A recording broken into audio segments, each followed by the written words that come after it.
Bertemu lagi dalam cerita. Di blok pertama tadi kita bercerita mengenai isu kartel daging dan itu juga yang diungkapkan oleh Ketua Polis Negara di Pulau Langkawi di mana polis akan membuka kertas siasatan mengenai perkara ini. Kita dengarkan sedikit apa yang dikatakan oleh Ketua Polis Negara Tan Sri Abdul Hamid Bado. Saya telah memutuskan, pihak saya telah memutuskan bahawa siasatan dilakukan oleh agensi yang berkaitan iaitu KPDN LHP, ya, Kementerian Perdagangan dan Menteri dan Hal Ehwal Pengguna yang paling relevan untuk menyiasat perkara. Dalam pada itu, pihak saya juga membuka kertas siasatan laporan-laporan yang dibuat oleh individu-individu, NGO-NGO, ya, terhadap dakwaan yang mengatakan bahawa wujud kartel-kartel yang melakukan penyelundupan, penyelewengan dalam isu import daging tadi. So ini adalah berkaitan dengan isu perihal perdagangan. So yang paling relevan untuk menyiasatnya adalah KPDN LHP. Ya. Dan saya melihat dari sudut apabila perbuatan ini tadi sekiranya terbukti benar yang telah menimbulkan kegusaran kepada rakyat, orang ramai, ya, bahawa mereka takut, bahawa mereka termakan daging haram lah, daging itu lah. Jadi saya ambil tindakan dari sudut undang-undang ni apa ni lah. Ya. Ini daripada pihak polis memang tak ada tanggapan apa lagi ya? Belum lagi. Tapi kita siasat lah, ya. Saya beri jaminan perkara ini disiasat. Tawan yang melakukan liputan itu ialah Wakil Astro Awani di Kedah, Abdul Hadi Cik Awang, sudah bersama kita di talian melalui saya langsung kepada ketika ini. Hadi, mungkin dapat diceritakan itu salah satu daripada perkara yang diungkapkan oleh Ketua Polis Negara berkenaan dengan isu kartel daging dan itu yang reaksi terus yang dapat daripada Ketua Polis Negara. Tapi ada beberapa isu juga lain yang dapat juga Hadi tarik keluar daripada sidang media oleh Ketua Polis Negara sebentar tadi. Okey, terima kasih Zul di studio dan studio melongkan isu berkenaan dengan kartel daging ini sudah pastinya hangat diperkatakan ketika ini dan peluang mengadakan sidang media bersama dengan Ketua Polis Negara sekitar jam 1 tengah hari tadi. Kami tanyakan mengenai dengan isu berkenaan dan sebenarnya sidang media berkenaan adalah berkaitan dengan operasi yang akan dijalankan secara bersama oleh pihak PDRM, Kastam dan juga Perhilitan bersama dengan beberapa agensi lain dalam memelihara khazanah negara agar tidak lagi wujud pelbagai kegiatan-kegiatan haram di dalam persekitaran hutan dan sebagainya. Itu yang diperkatakan oleh sidang media asal dan beberapa soalan berjaya ditarik keluar oleh pengamal-pengamal media yang ditugaskan untuk membuat liputan berkenaan dengan sidang media tadi. Satunya khususnya seperti dikatakan tadi, seperti yang dikatakan oleh Ketua Polis Negara tadi berkenaan isu kartel daging haram, menjelaskan bahawa pihak polis akan membuka kertas siasatan lepas ada laporan daripada orang ramai, NGO dan sebagainya berhubung kejadian itu. Ianya menurut Tan Sri Abdul Hamid Bado adalah bagi memastikan tiada lagi rasa keraguan dan was-was dalam kalangan pengguna membabitkan penggunaan daging-daging yang diimport daripada ataupun dari luar negara.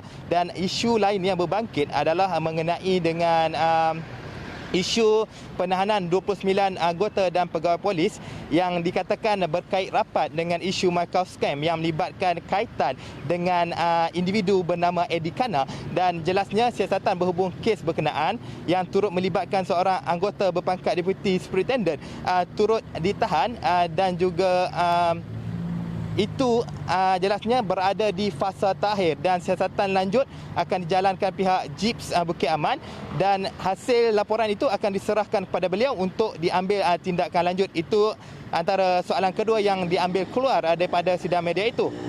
Soalan ketiga berkenaan dengan khususnya mengenai soalan ketiga mengenai dengan kes tembakan di sempadan Malaysia Thailand yang telah mengorbankan seorang anggota PGA dan mencederakan seorang lagi anggota yang bertugas ketika itu. Dan jelasnya satu sidang media akan dilakukan pada esok oleh Jabatan Siasatan Jannah yang diketuai oleh Datuk Huzair akan memaklumkan secara terperinci perincian mengenai adakah ketiga-tiga suspek dari negara Thailand itu akan dibawa pulang ke Malaysia ataupun sebaliknya. Manakala sebelum ini wujud perbincangan membabitkan polis Malaysia dan polis Thailand. Zul. Antara perkara yang dapat ditarik keluar daripada sidang media oleh Ketua Polis Negara.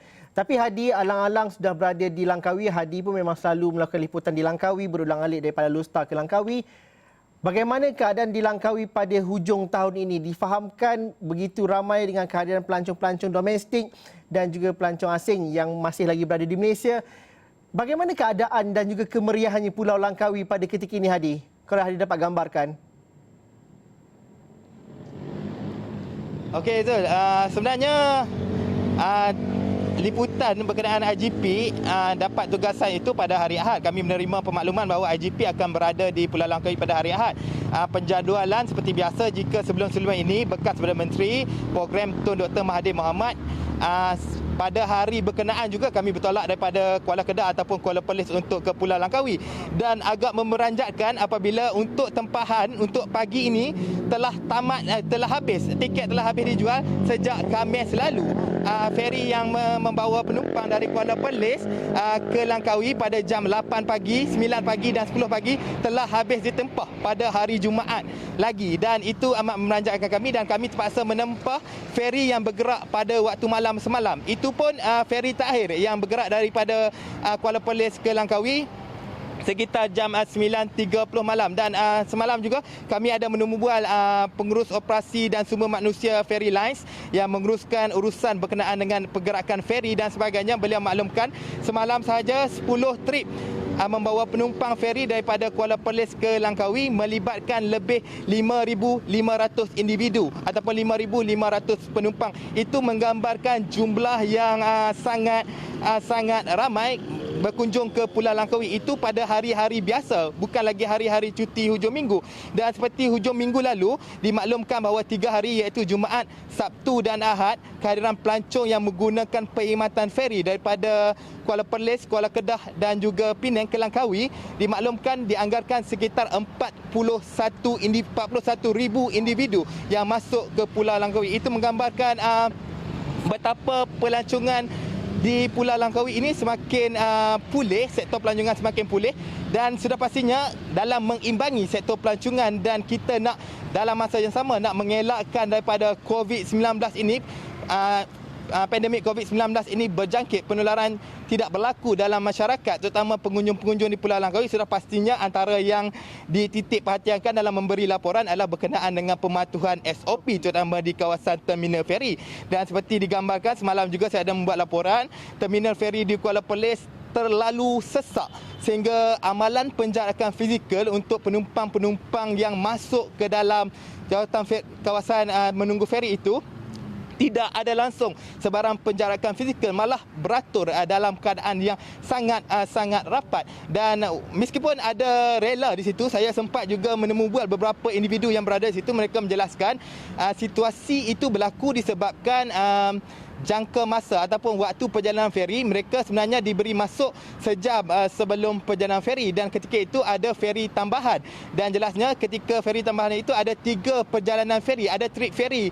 Pengunjung yang berada di dalam situ dianggarkan sekitar 1,800 orang. Sebenarnya terminal itu tidak mampu menampung sehingga 1,800 orang, dan jelas mereka jarak antara feri itu harus dipanjangkan. Tidak boleh 30 minit sekali perjalanan feri. Itu akan menyebabkan keadaan di dalam kawasan menunggu feri semakin sesak, Zul. Hadi, saya ada seminit saja tapi menarik cerita tu. Saya pun tak sangka yang wartawan seperti Hadi terjejas juga untuk perjalanan harian untuk pergi ke Langkawi kerana kesesakan pelancong. Tetapi bagaimana ekonomi setempat di Langkawi pada pemantauan Hadi? Meskipun ramai tetapi ada yang mengatakan bahawa tidak semua sektor-sektor perniagaan pelancongan beroperasi dengan baik pada ketika ini. Mungkin Hadi dapat kongsikan dalam masa seminit. Okey, sebenarnya nak memaklumkan bahawa sebelum ini pada minggu lepas juga saya ada membuat liputan di Langkawi ini atas jemputan pihak LADA, dan bagi mengikuti pelancongan jenis ekoturism. Sebenarnya pelancongan ekoturism ini, pelancongan berasaskan alam sekitar dan sebagainya, serta satu lagi jenis pelancongan iaitu pelancongan berasaskan sejarah, itu tidak diberi sangat penekanan oleh para pemain industri sebenarnya. Tapi apa inisiatif yang akan LADA lakukan terutama menjelang tahun hadapan sudah pastinya memberi satu sinar baru, terutama beberapa kawasan tumpuan seperti Makam Masuri dan sebagainya. Sebenarnya kawasan-kawasan itu tidak sangat menarik perhatian pengunjung. Pengunjung lebih gemar untuk ke pantai Cenang, menaiki jet ski dan sebagainya, menggunakan perkhidmatan lain-lain seperti island hopping dan sebagainya. Tapi pelancongan berasaskan sejarah dan juga alam sekitar ini tidak diberi perhatian, dan beliau menjelaskan, Dr. Hezri iaitu CEO LADA menjelaskan bahawa itu antara sektor yang akan diberi penekanan, dan sudah pastinya berkenaan dengan sambutan terutama pengusaha hotel, pemandu-pemandu kereta sewa dan sebagainya, pengusaha kereta sewa, sudah pastinya mereka antara individu yang paling gembira ketika ini, saya rasa, kerana difahamkan tempahan semalam saja kereta sewa sudah yang berada di jeti, yang mengusahakan kereta sewa di jeti Langkawi itu sendiri sudah habis, dan kami sebenarnya tidak boleh menyewa kereta dan terpaksa menumbang dengan rakan-rakan media lain. Zul. Cerita wartawan di Pulau Langkawi sudah pasti baik untuk limpahan ekonomi, tetapi cabaran juga untuk wartawan untuk melakukan tugas di Pulau Langkawi. Harapnya semua yang berada di Langkawi berada dalam keadaan yang baik-baik saja, jaga jarak fizikal dan juga pastikan anda semua mematuhi SOP. Terima kasih Hadi, terima kasih atas laporan itu. Sekian sahaja cerita untuk hari ini. Salam sejahtera, kita jumpa lagi.